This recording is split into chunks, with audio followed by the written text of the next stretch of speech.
ये जो दो क्वेश्चन है, ये सवाल आपका ज़रूर हो सकता है। पहला ज़्यादातर, दूसरे भी काफ़ी बच्चों का होता है। सवाल है कि सर मैं पेपर सोल्व कैसे करूं और मैं कहां से शुरू करूं? क्या मैं पहले रीजनिंग करूं, क्या मैं पहले जीएस करूं, या क्या मैं पहले इंग्लिश करूं, या कुछ और अगर टॉपिक और हैं उसके अंदर सब्जेक्ट, क्या मैं हिंदी पहले करूं, क्या मैं मैथमेटिक्स पहले करूं? ये सवाल जो है आपका, इसका जवाब हमारे पास नहीं है। इसका जवाब आपकी खुद की एबिलिटी कि आपको किस में ज़्यादा लगता है कि मैं अच्छा स्कोर कर सकता हूँ, कि उसका क्वेश्चन मुझसे नहीं छूटना चाहिए। वो छूट गया टाइम की वजह से तो मुझे अफसोस होगा। तो इसका डिसीजन तो आपको अपने आप लेना है कि भाई मुझे ये पोर्शन पहले करना है। लेकिन हम अगर आपको राय दें, अगर आप चाहते हो सर आप अपने अनुभव से या जो आपको बेहतर लगता है थोड़ी बहुत अगर आप राय दो तो क्या बेहतर है, तो सुने। क्वेश्चन नंबर पहला पढ़ो और पहले के बाद दूसरा तीसरा करते हुए अपने 200 क्वेश्चंस, अगर 200 मार्क्स का पेपर है तो 100 का है तो 100 क्वेश्चंस पूरे आप सोल्व करें। एक बात का ध्यान रखें, यह है ज़रूरी चीज़ अब आपके लिए कि हमें सबसे पहले यह समझना चाहिए कि the function of brain, our brain how to work, हमारा दिमाग काम कैसे करता। देखो, जब हम कभी भी किसी भी पेपर को सॉल्व करते हैं तो जो हमारा दिमाग है वो शुरुआत में सुप्त अवस्था में हो सकता है। इसीलिए आपने रीजनिंग का पहला क्वेश्चन करा, दूसरा करा, क्वेश्चन नंबर करते करते 18 पे आ गए आप एग्जाम्पल के रूप में। अब 18वें क्वेश्चन को आप सोल्व कर रहे हो, वो सोल्व नहीं हो पा रहा आपसे, नहीं दिमाग उस चीज़ को जो है पकड़ पा रहा है कि हाउ टू सोल्व, कि भाई कैसे सोल्व करूं। अब आपकी गलती, आप उस क्वेश्चन से जिद करते हो, आप उस क्वेश्चन से बहस करते हो कि भाई ज़रूर करूंगा मैं, ये गलती है आपकी। यहीं पर आपको पता नहीं चलता, एक एक मिनट 30-30 सेकंड से आप अपने हाथों से, अपनी गलती से, अपनी नासमझी से और अपनी इमेच्योरिटी से 10 या 12 मिनट बेफिजुल खर्च कर जाते हो। करना आपको यह है जो मैं बता रहा हूँ। आप क्वेश्चन नंबर 1 से शुरू करें और तेज़ी के साथ, तेज़ी इतनी कि क्वेश्चन गलत ना हो, और तुरंत डिसीजन लेना कि भाई मुझे इसे सोल्व नहीं करना, ये नहीं हो पा रहा मुझसे, तुरंत आगे बढ़ो। और 1 से लेके 200 क्वेश्चंस तक जो क्वेश्चन आपको मिले हैं, हिंदी, रीजनिंग, इंग्लिश, जीके, जो भी आपका पोर्शन हो, उसे तेज़ी से निपटाओ ताकि आप जो आपको ड्यूरेशन जैसे 2 घंटे मिले हुए हैं तो 1 घंटे के अंदर अंदर 200 क्वेश्चंस में घूम जाओ। आप सही से घूमना मतलब सोल्व कर लो आप जितने हो सकते हैं। अब आपके साथ क्या होगा, जब आप 200 क्वेश्चन सोल्व कर लोगे, मतलब 200 क्वेश्चंस तक चले जाओगे, आपका दिमाग अपने पीक वर्किंग सिस्टम में आ जाएगा, जो सबसे बेहतर वर्क कर सकता है दिमाग आपका, उसमें आ जाएगा। अब क्या होगा, अब आप वापस जाइए, जो क्वेश्चंस आपने छोड़े थे, जो क्वेश्चंस आप स्किप करके आगे आए थे, now you can do that more easily than before. अब आप उसे ज़्यादा आसानी से एंड टेकिंग लेस टाइम, और कम समय ले करके आप उसे सोल्व कर सकते हो। ये हमारा एक्सपीरियंस है, आप इसे अप्लाई करेंगे आपको फ़ायदा मिलेगा। आपकी यही तो समस्या कि सर मेरे टाइम जो है वो बहुत ज़्यादा लग रहा, ऐसे ही कवर हो पाएगा। एक बात और, एक्चुअल में हम करने तो जाते हैं 200 नंबर का पेपर या 100 नंबर का, लेकिन मेरिट कभी 100% नहीं लगती। हाँ, ये मैं कहूँगा कि 100 मतलब 50% पे भी नहीं लगती है। तो मेरा मानना है कि 200 क्वेश्चंस हैं। अब हमारे साथ होगा क्या, इंग्लिश में समझो आप, ये भी उसका प्लान होता है पूरे का पूरा एग्जामिनर का कि बच्चे डर जाएं, परेशान हो जाएं। तो क्या करेगा वो, इंग्लिश का जो पहला क्वेश्चन है मान लो वो PQRS दे दिया उसने, और 5 अरेंजमेंट सेंटेंस जो होती है, तो उसने 5 PQRS बड़े लंबे लंबे दे दिए, बड़ा परेशान करने वाले हैं, डिफिकल्ट से उसके अंदर वर्ड मीनिंग है, आप समझ नहीं पा रहे हैं कि वो कैसे मैच होगा। तो अब आपका जो काम था, जो आपको वो डराना चाहता था, जो वो एक्चुअल में चाहता था, उसमें कामयाब हो जाएगा अगर आपने वाकई में उन 5 क्वेश्चंस को समझ करके भारी, टफ या मुश्किल भरे, और अपने आगे के 95 क्वेश्चंस जो बहुत आसान थे, आसान हो सकते थे अगर आप यहाँ दिमाग निगेटिव नहीं लगाते। भाई ठीक है, उसने 5 क्वेश्चंस शुरू के PQRS मुश्किल भरे दे दिए, क्या सिर्फ PQRS ही सोल्व करने गए थे आप पेपर में? क्या सिर्फ PQRS ही सोल्व करके आप नंबर लाते? ना, 95 नंबर का जो मटेरियल बचा हुआ है उसे भी तो आपको सोल्व करना है। छोड़ो, खत्म करो, नहीं हो रहा PQRS, क्यों टेंशन ले रहे हो, क्यों टेंशन ले करके क्यों दिमाग की क्षमता को आप बिगाड़ रहे हो। वो बहुत अच्छी स्टेज में आ चुका है, आप आगे बढ़ो, कोशिश करो, नहीं हो रहा है आगे बढ़ो। Antonym, सिनोनियम, idiom phrase, phrasal verb और आपके जो हैं active voice, passive voice, direct ना, इतने सारे आगे मौजूद हैं, उन्हें क्यों आप नजरअंदाज कर रहे हो। कहीं ऐसा तो नहीं कर रहे हो आपकी PQRS को सोल्व करने के चक्कर में जिद लगाए पड़े हो उससे, भाई मैं तुझे जरूर सोल्व करूंगा, PQRS तू मेरे सामने है क्या। गलती कर रहे हो आप चालाक बनो, समझदार बनो, भाई इससे भी पंगा लेना सही नहीं है PQRS से। या रीजनिंग में कोई क्वेश्चन हो, भाई इस क्वेश्चन से पंगा लेना भी सही नहीं है, भी भारी पड़ जाएगा हमारे ऊपर, ये टाइम ज्यादा ले लेगा, आगे बढ़ो, छोड़ दो, आगे बढ़ो और वापस आओ, फिर सामना करो इसका। क्यों, दिमाग हमारा तैयार हो चुका है, दिमाग पे धार लग चुकी है, जैसे चाकू पे धार लग जाती है। अब आपका दिमाग उसी क्वेश्चन को बेहतर तरीके से समझ सकता है, कम समय में सोल्व कर सकता है, एक को रेसी आएगी आपके क्वेश्चंस में, आंसर्स में, और आपको मजा आएगा। तो क्या करना है बच्चों, हमें क्वेश्चन नंबर 1 से शुरू करना है, लास्ट तक पहुंच जाना है। हाँ, एक काम कर सकते हैं आप, सर मेरा रीजनिंग का पोर्शन अच्छा है, कर लो, कोई बात नहीं, सर मेरा GS अच्छा, कर लो, लेकिन ऐसे मत करना आप कि आप जो है एक क्वेश्चन पे जिद लगा के बैठ जाओ, जिद लगा के बैठ गए कि जरूर सोल्व करना, नहीं, ये काम गलत है आपके लिए। वो कर सकते हैं आप अपनी चॉइस से कि मुझे इंग्लिश पहले करनी, वो आपकी चॉइस है, लेकिन ये मत करना कि भाई इंग्लिश में PQRS हो तो लगे पड़े उसके अंदर, नहीं यार, उसे छोड़ो। वो एक लंबा सा जो PQRS है वो एग्जामिनर का प्लान था, वो स्मार्ट वर्क देखना चाह रहा है आपका। आप हार्ड वर्क में लगे पड़े हो, आप हार्ड वर्क में लगे हुए हो कि करके जाऊंगा, नहीं, छोड़ दो उसे।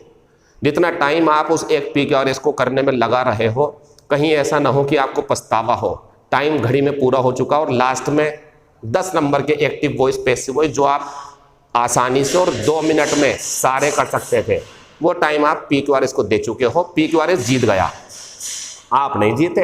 अगर आपने सोल्व भी कर लिया हो 5 मिनट में एक PQRS, तुम हार गए हो, और तुम हार गए हो और तुमने गलती कर दी है। वो जीत गया PQRS आपसे, वो रीजनिंग का क्वेश्चन जीत गया आपसे, वो GS का क्वेश्चन जीत गया जो उसका प्लान था। भाई इसमें डराऊंगा बच्चों को, लंबा सा क्यों क्या कर रहे हो आप, ये ऐसी गलती क्यों कर रहे हो।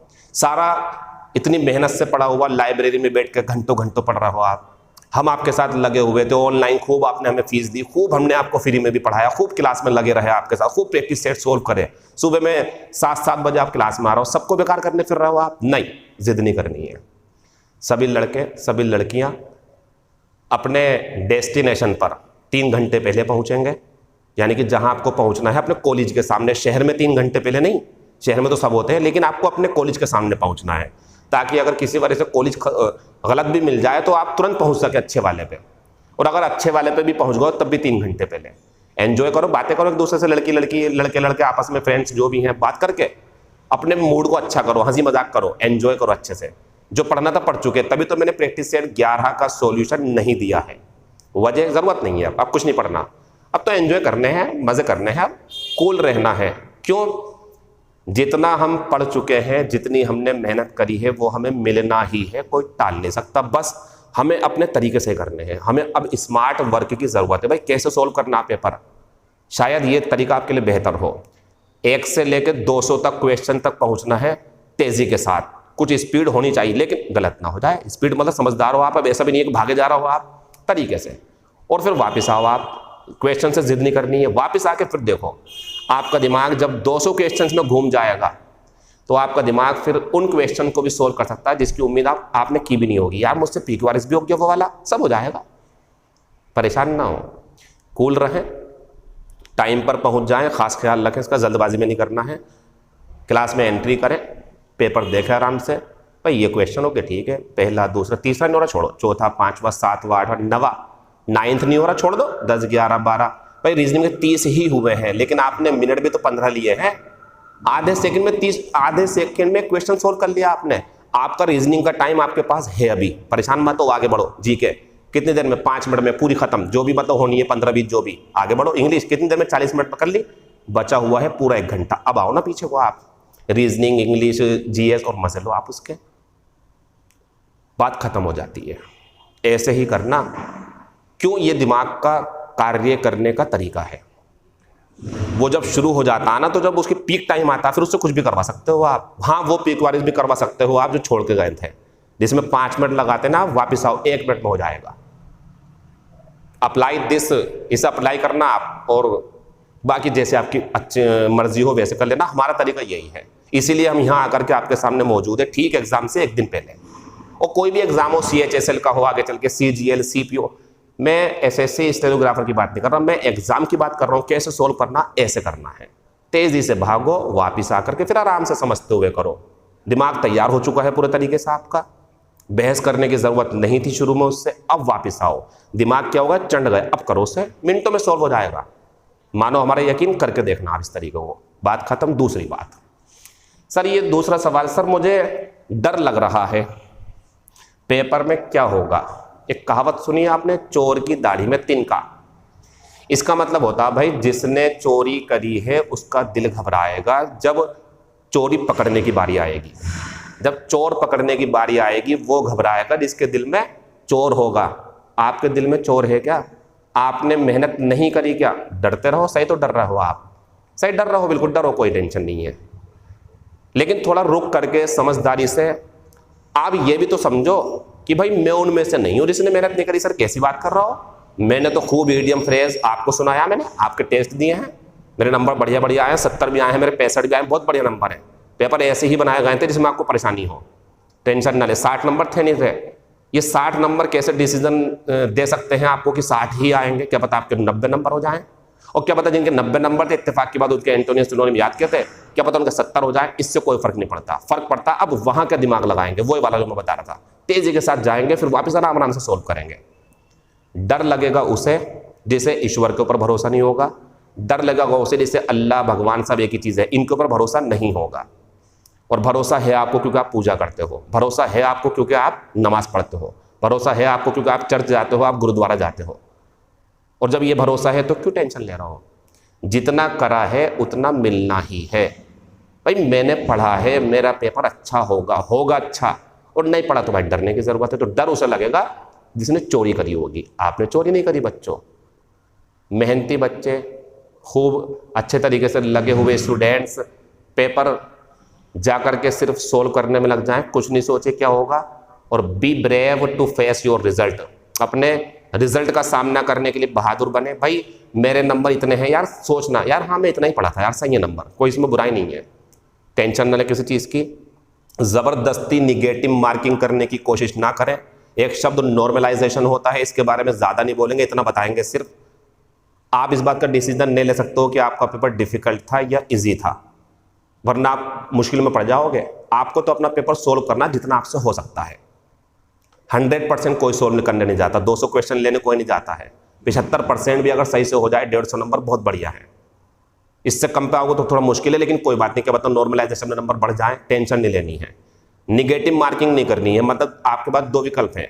आपको पता कि मेरा क्वेश्चन गलत हो सकता है, छोड़ दोगे तो बेहतर है, क्योंकि आपको 0.25 नंबर बच जाएंगे नॉर्मलाइजेशन में। और आपने कर दिया, गलत हो गया, अब नॉर्मलाइजेशन आपका निगेटिव में जाएगा, वो तो आपका गलत हो गया क्वेश्चन, तो स्किप कर सकते हो अगर आपको लगता है कि भाई मेरा क्वेश्चन जो है गलत होने जा रहा। लेकिन कोशिश करना और सुनो, तरीका वो अपना लो जो मैं बता रहा हूँ। एकदम से मतलब तेजी से, ये मत सोचना रीजनिंग में बड़े सवाल छूट रहे हैं, कोई बात नहीं, छूटने तो आगे बढ़ो, वापस आओ और करो। लेकिन एक बात और भी है, स्पीड को मैं ये नहीं कह रहा कि तेजी से भाग जाना, बस उस पर यार इतने टाइम मत देना बच्चों की आपको अफसोस हो कि सर मेरे नरेशन लास्ट में रखे हुए मिले मेरे पेपर में 190 मैंने कर लिए, टाइम पूरा हो गया, 10 के नरेशन थे। क्यों थे पता? वो क्योंकि आप पूरा पेपर शुरू में नहीं पढ़ पाए। शुरू में पढ़ते मतलब करते हुए जाओ, लास्ट तक पहुंच जाओ, पेपर सोल्व करते हुए जाना, शुरू से लास्ट तक पहुंच जाओ, बस अच्छा होगा सब कुछ आपके साथ में। डरने की कोई ज़रूरत नहीं है। डरने की ज़रूरत इसलिए नहीं है, दुनिया की सभी तराजू बेईमानी कर सकती हैं, उसकी तराजू बेईमानी नहीं करेगी। डोंट वरी, जितना करा है मिलेगा। You will surely surely surely gate watt ever you deserve, जिसके तुम लायक हो वो तुम्हें जरूर मिलेगा। ठीक है बच्चों, जरा टाइम पर पहुंच जाना, और पेपर सोल्व करने का तरीका आपको बता दिया गया है। टेंशन बिल्कुल नहीं रही, कूल रहेंगे, जितना करना था कर लिया, अब रिजल्ट देखते हैं। Thank you, all the best, all the very very best to all of you.